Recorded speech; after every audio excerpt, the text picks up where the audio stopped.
J'ai perdu un ami très proche de la famille, qu'on considérait même comme un oncle. Et laisse-moi t'expliquer quelle est la meilleure manière de vivre ce genre de moment-là. Tu sais,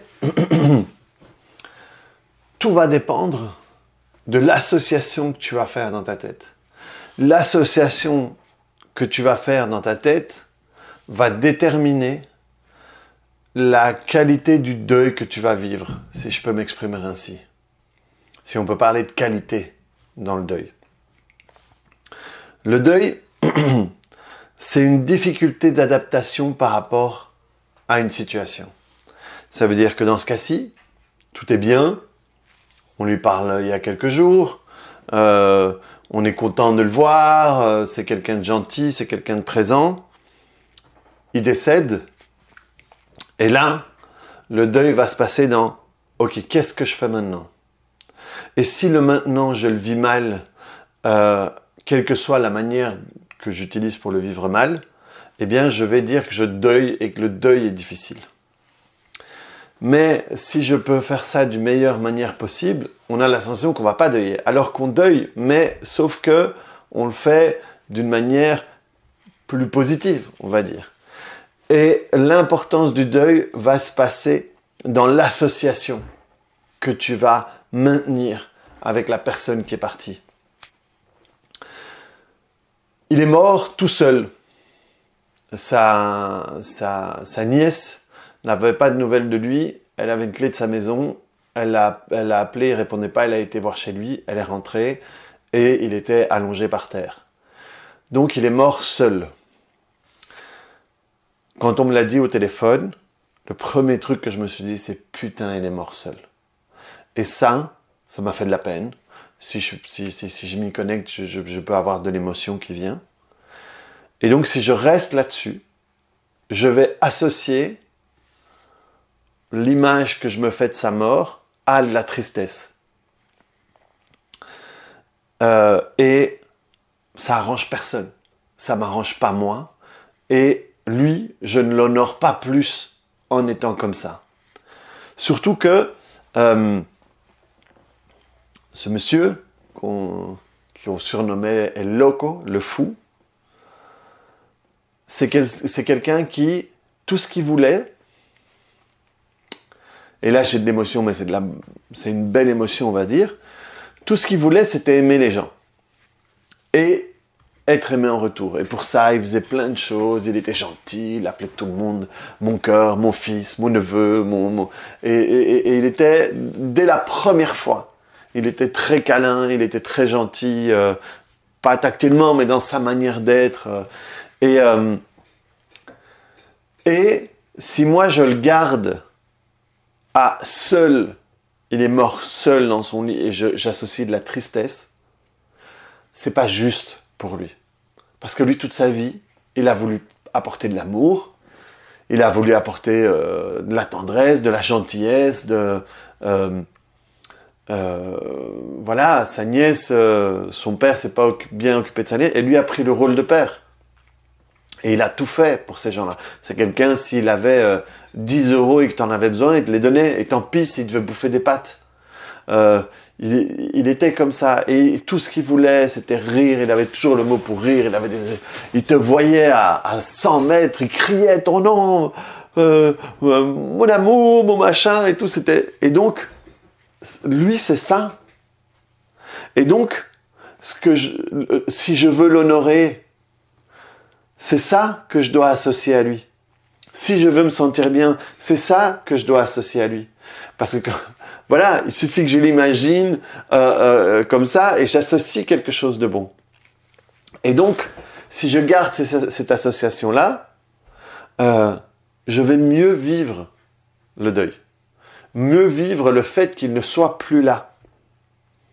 Et par contre, si voilà, il est mort tout seul, et le pauvre, et c'est pas juste, et pourquoi est-ce que lui, alors que y en a d'autres qui mériteraient, et que je me batte contre ce qui est, à ce moment-là, je vais m'enfoncer. À ce moment-là, je vais souffrir. Et Et ah, si j'avais appelé, si j'avais ci, si j'avais ça. Le si j'avais, c'est le truc qu'utilise ton mental pour te foutre dedans quand tu deuilles, quel que soit le deuil que tu utilises. Il y a quelque chose, moi, qui m'a beaucoup aidé dans la vie et la mort.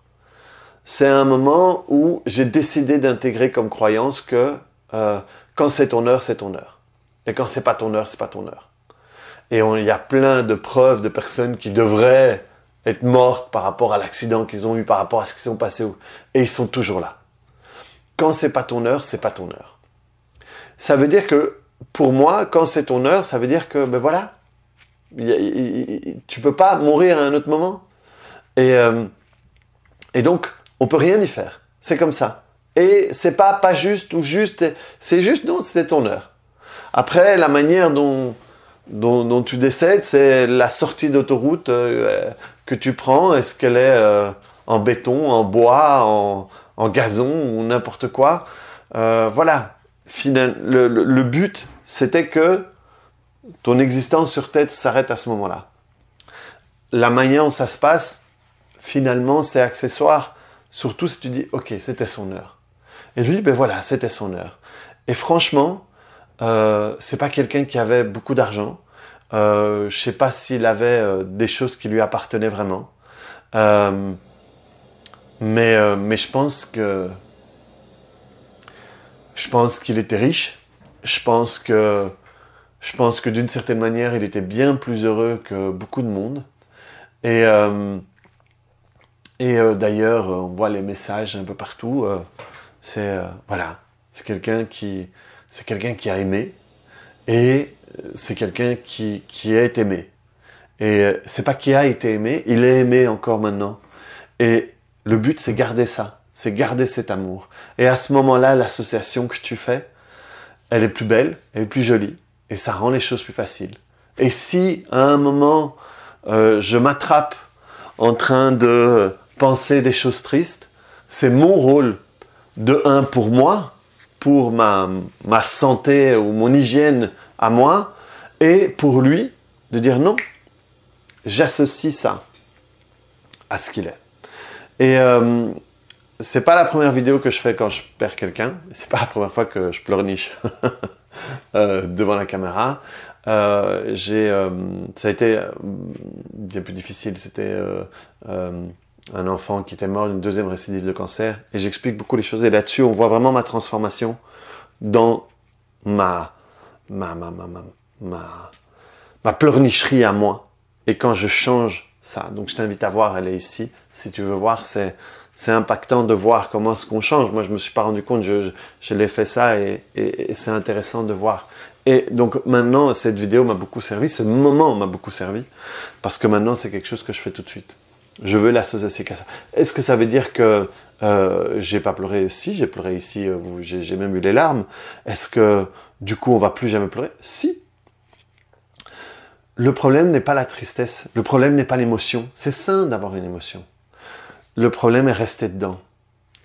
Et quand on reste dedans, et que cette tristesse, cette émotion s'installe, c'est à ce moment-là qu'elle nous fait du mal. Et c'est à ce moment-là qu'on se torture, et on fait absolument pas du bien à l'autre personne. Donc, quand c'est difficile, prenez les choses qui sont difficiles et travaillez-les. Si vous êtes obsédé par l'image de la manière dont cette personne est morte, des derniers moments qui sont arrivés, travaillez-les. Libérez-vous de ça pour pouvoir vous reconnecter à tous les bons moments avec cette personne-là. C'est de cette manière-là. Je ne sais pas si c'est vrai, mais je décide de croire parce que je trouve ça beau, je trouve ça mignon.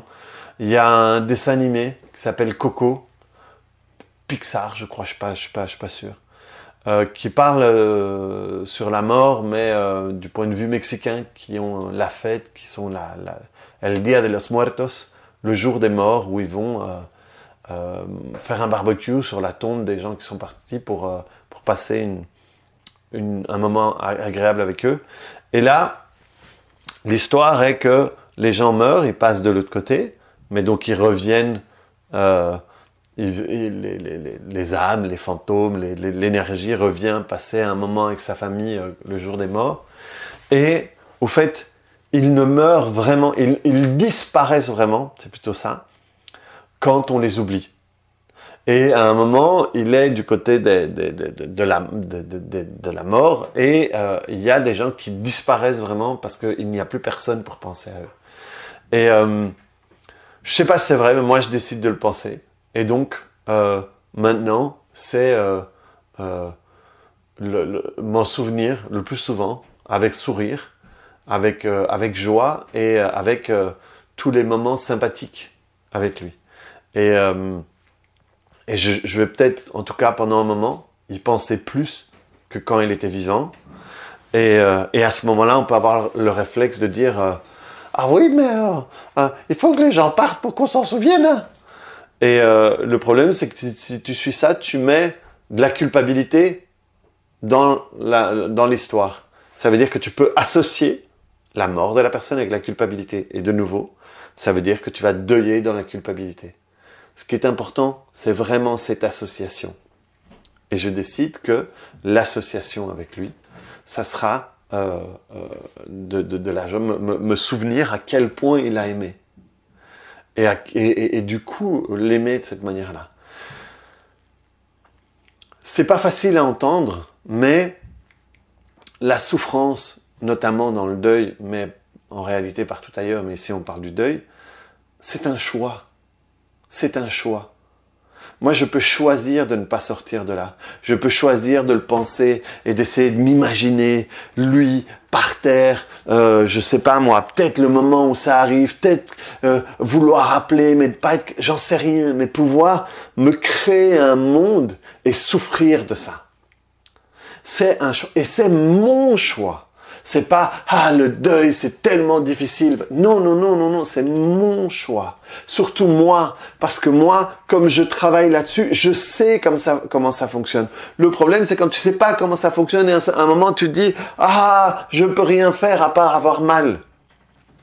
Moi, je sais comment ça marche. J'ai aidé des dizaines et des dizaines de personnes à travailler dans le deuil. J'ai enseigné comment travailler dans le deuil. Donc, si je suis triste, et si je reste plutôt dans la tristesse, c'est plus ça, être triste, c'est ok. Mais rester dans la tristesse et souffrir, me faire du mal avec cette tristesse, à ce moment-là, ce serait un choix. Parce que je sais quoi faire. Et ici, c'est ça que je veux vous partager. C'est te donner, te montrer une voie possible dans ces moments-là.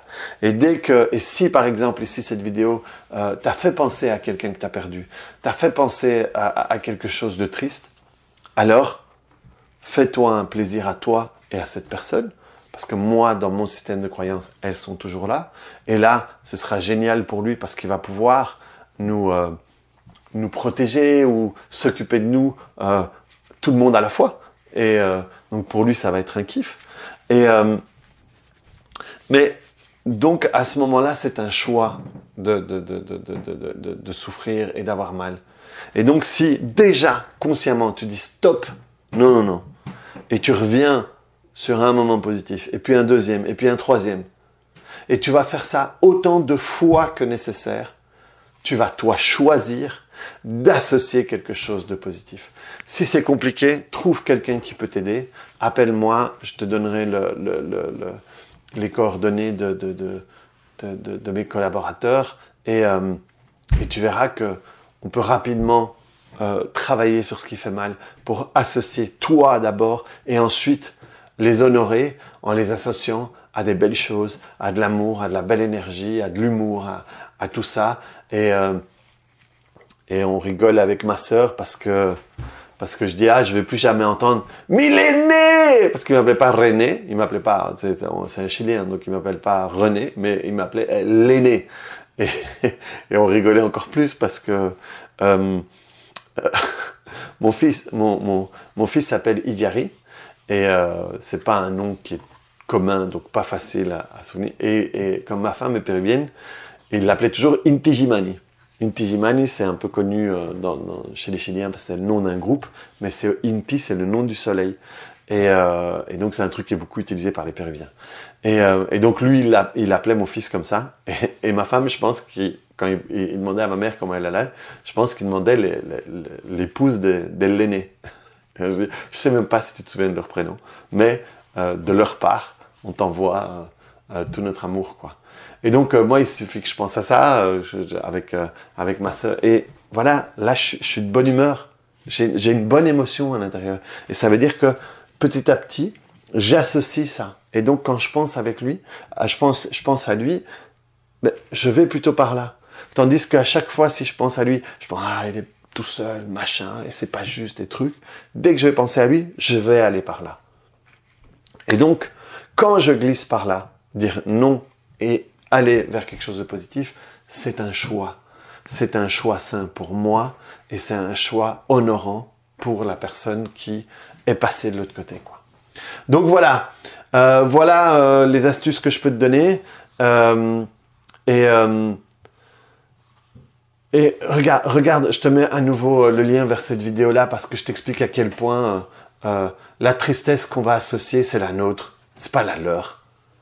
Ils n'ont rien demandé, ils n'ont pas demandé les tristesses. Et voilà, va voir cette vidéo-là parce que avec les enfants, les deux enfants qui sont décédés, moi j'étais dans ma tristesse à moi et je déversais ma tristesse sur eux et ça c'était pas juste.